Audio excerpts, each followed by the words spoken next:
It is carnival season, so of course we had to come up to New Orleans. We are exploring the neighborhood of Marigny, and I brought this little travel sketchbook and some pens. So what my plan is to roam around the neighborhood of Marigny and draw some of these adorable, eclectic, fascinating houses that I'm seeing, then take it on back to Texas and paint it. The vibes are great, people are friendly. It's a great time to be a bohemian street artist.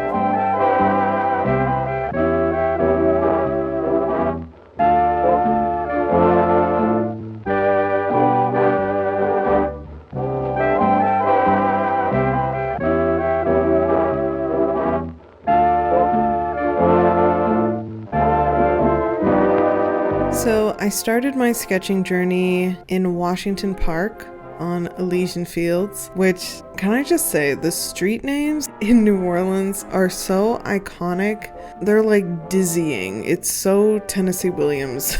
This was my first time recording myself sketching in public, so comfort and privacy was the biggest concern for me, so I just sort of landed on this bench, got a great coffee, and chose my view. And it was really dense and complex, but I was like, okay, we're getting thrown in the deep end.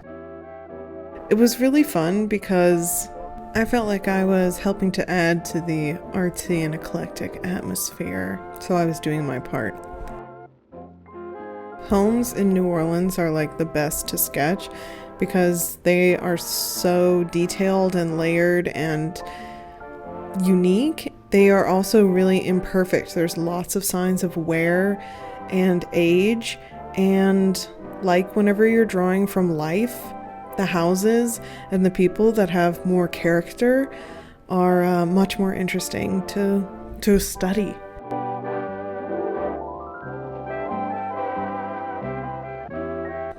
Also, if you haven't yet, subscribe. I do all sorts of spooky, whimsical, dare I say, eclectic things, and it would be awesome to have you hang out.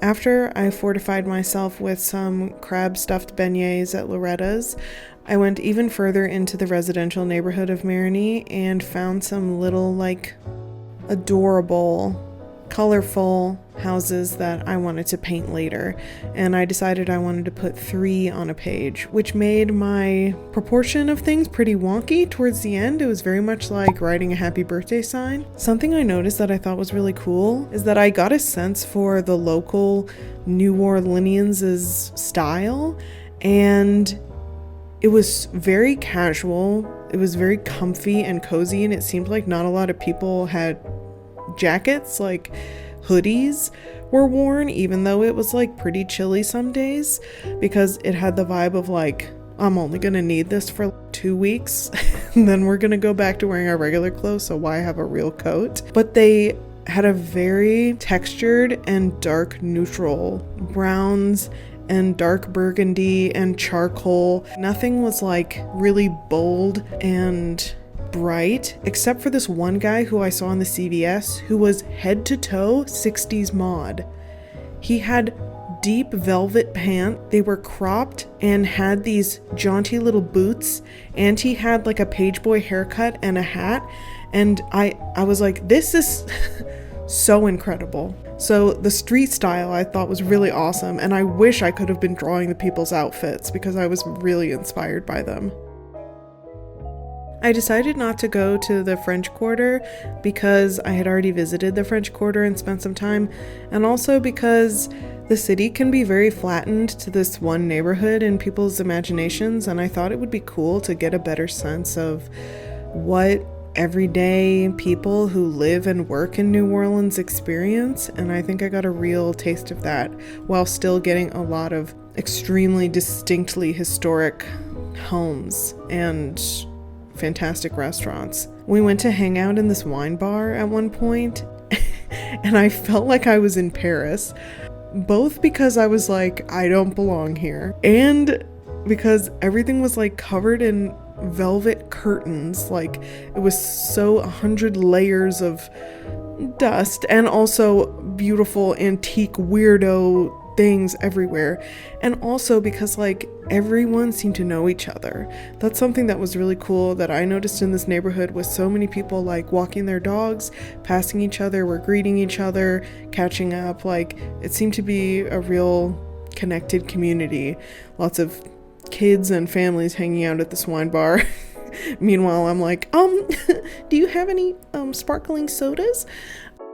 They did, like very far up in the distance.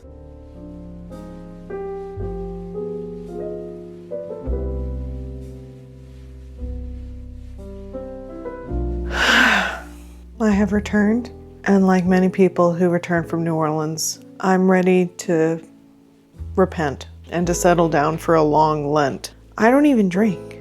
I feel head to toe beleaguered from stepping through the time portal. So now we're gonna paint the houses that we drew, luckily not in front of anyone, and just have fun.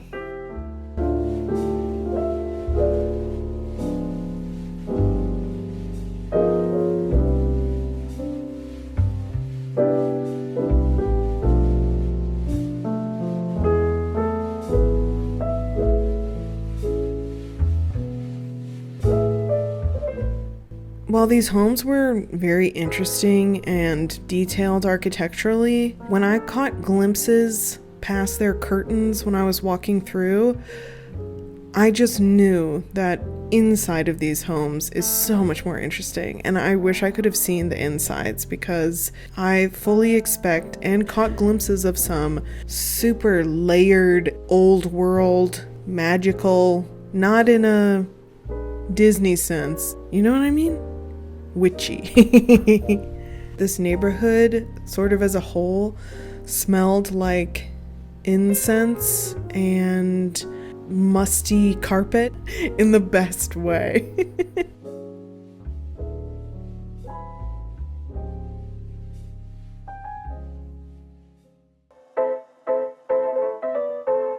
The literature of New Orleans is one of the reasons that I love it so much.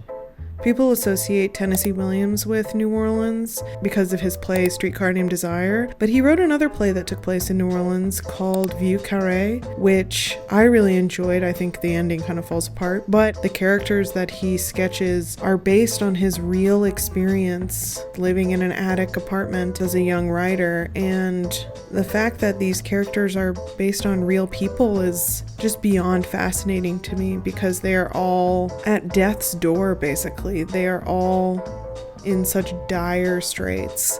I can include my reading list in the description if you want to see the books that I read to prepare.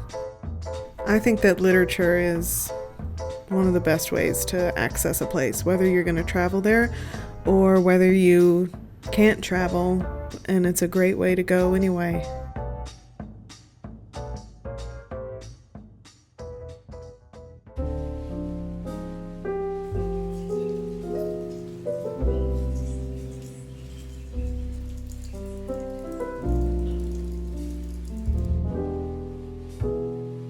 Cool thing about working with a really water-based paint like watercolor or gouache is that the water only goes where it has been before. So you can map out an area, and that water bead, you can push it around and manipulate it,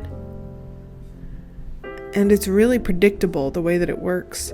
But if you get it a little too close to any other area that's not quite dry, it will go where it has been before. It's like a vampire, or maybe. And it'll fill in those areas. So you have to be really careful and patient so that everything doesn't just muddle up together. You have to wait for layers to dry. Well, you don't have to do, but if you want to. One of the hardest things about painting is you have to paint what you see, not what you think you see. And in our brains, sometimes we'll come to conclusions, and that'll override what our eyes actually see, and we have to work really hard to just flatten what we're looking at and draw what it is. So you might look at trees and be like, well, trees are brown. But then you really look at them and you're like, well, actually, these are pretty gray. I minored in painting in college, and so much of the work that we did was just trying to stop our brains from drawing conclusions about what we were looking at and just putting down what we were seeing. And I think this is such a perfect medium to work with when depicting New Orleans, because not only is it so connected to the water, and New Orleans is connected to the water. Oh, hold on, I have a great quote about that. Herodotus said, "Anyone who sees Egypt without having heard a word about it before must perceive, if he has only common powers of observation, that it is an acquired country, the gift of the river.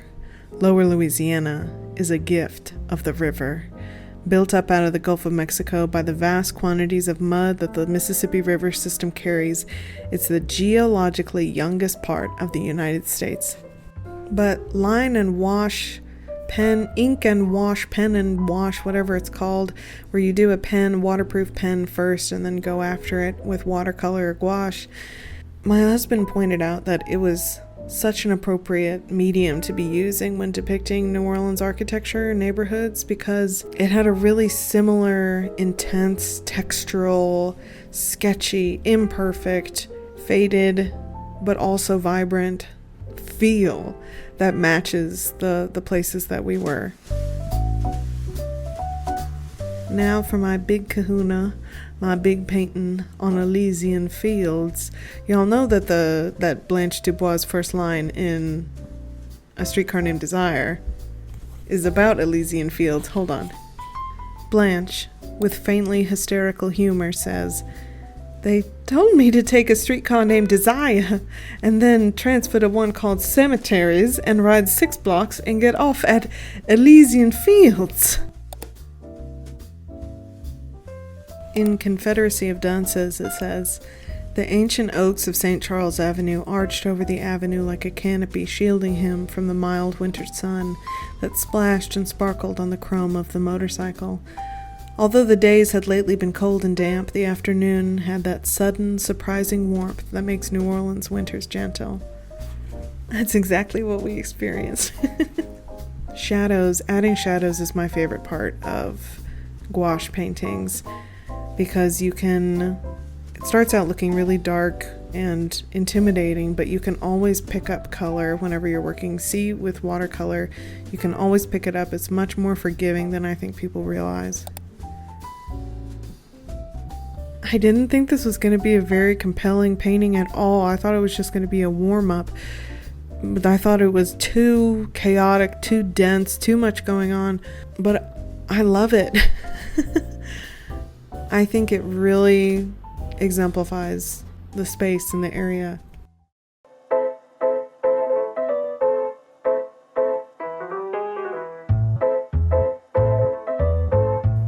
There's often like an, "oh God, what am I doing? I'm ruining it" moment when you're working on a painting, particularly watercolor or gouache, when there's not a lot of turning back and you can't easily just paint over it. And when I was adding these shadows to the trunks, I was like, "Welp, this might be hell, but I am committing." And because that's what I'm seeing. My brain is not accepting that that's what I'm seeing, these leopard spots, these zebra stripes on these trees, but that's what my eyes are seeing, so I'm going to follow my eyes. And they ended up being my favorite part of the whole painting.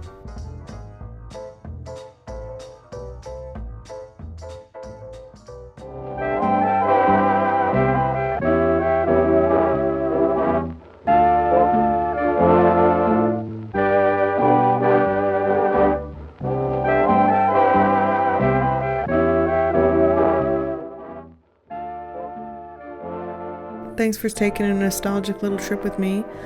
I hope you subscribe so that we can hang out more, and I'll see y'all soon.